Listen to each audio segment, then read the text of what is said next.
Em 2010, eu escrevi uma monografia para minha especialização em sociologia, em que eu defendia um certo tipo de ativismo sociológico, que era nada mais, nada menos do que você usar a sociologia como um modo de engajamento e transformação da sociedade. De lá para cá, eu assumi uma postura um pouco crítica em relação a essa minha ideia de ativismo sociológico. Caminhei num sentido um pouquinho diferente. Eu pretendo aqui discutir com mais profundidade em alguns vídeos aí pela frente. Mas essa ideia de ativismo sociológico foi desconstruída na minha cabeça a partir de algumas leituras. Eu comecei a perceber, e eu tenho um vídeo que eu postei no canal em que eu relaciono determinadas psicopatologias como possibilidade de contaminação de sistemas filosóficos, sistemas de pensamento, ideias, enfim. Eu vou marcar esse vídeo aí no final para você poder relembrar ele.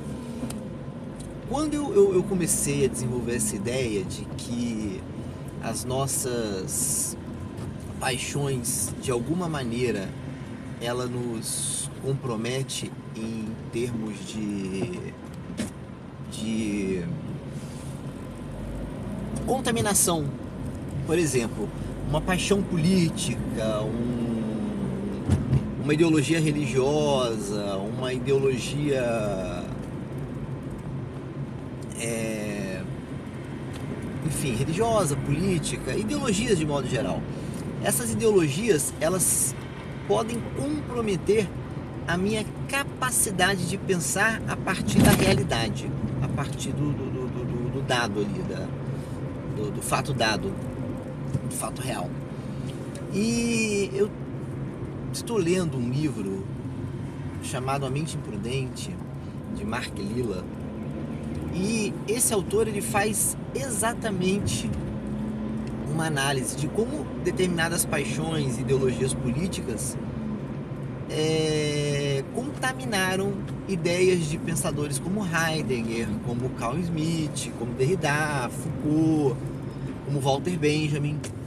É claro, é um tema polêmico, não é fácil discutir isso com algumas pessoas em função da paixão que essas pessoas têm por determinadas ideologias, mas eu vim lendo de 2010 para cá alguns autores que me permitem ter uma visão um pouco crítica em relação a essa contaminação de determinados pensamentos, determinadas teorias a partir de determinadas paixões, de determinadas psicopatologias, levando isso para um extremo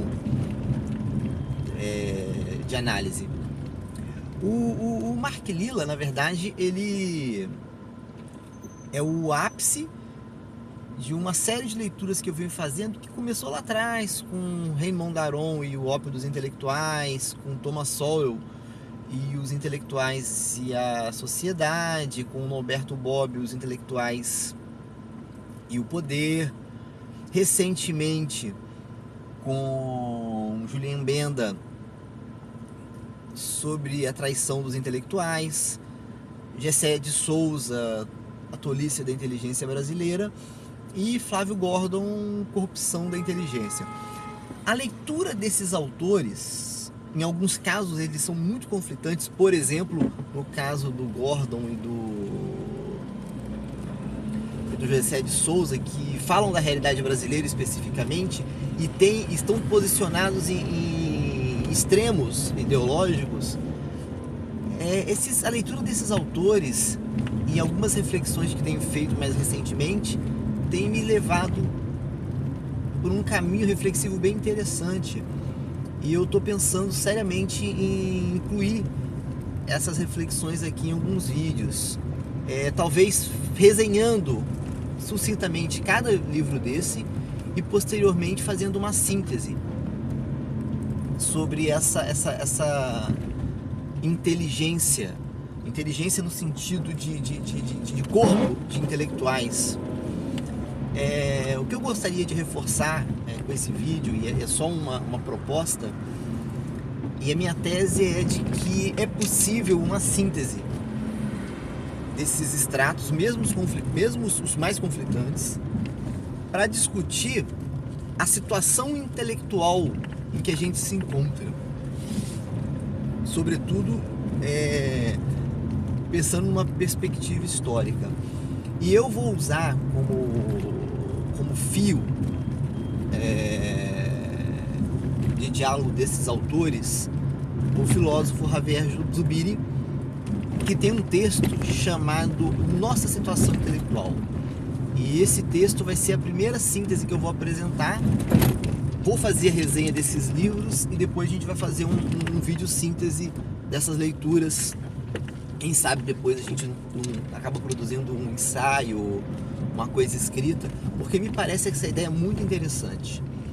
Então essa é a minha proposta, falar sobre a nossa situação intelectual, a partir da leitura de uma série de autores que discutiram a inteligência e Javier Zubiri, que é o meu filósofo preferido, o meu filósofo mais interessante. Então é isso. Se você gostou desse vídeo, dá teu like aí, deixa seu comentário. Seu comentário é muito importante.